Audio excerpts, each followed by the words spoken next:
Stadium मध्ये नगरसेवकाला प्रवेश का दिला नाही? नगराध्यक्षांनी केला गौप्यस्फोट.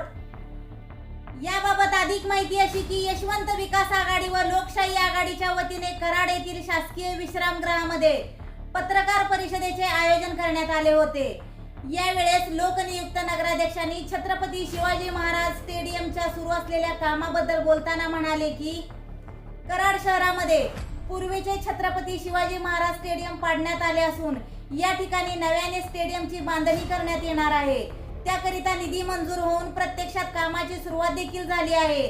त्या अनुषंगाने कराड नगर परिषद निवडणुकीमध्ये छत्रपती शिवाजी महाराज स्टेडियम परिसरामधील प्रभागातून निवडून आलेल्या नगरसेवकाला देखील तुम्ही स्टेडियमच्या गेटच्या आतमध्ये प्रवेश दिला नाही. पाहूयात याबाबत काय म्हणाले नगराध्यक्ष राजेंद्र सिंह यादव. परवा आमचा एक सदस्य, आमचे सन्मान्य सदस्य तिथं गेले तर स्टेडियम मध्ये आत प्रवेश दिला गेला नाही म्हणले प्रवेश तुम्हाला.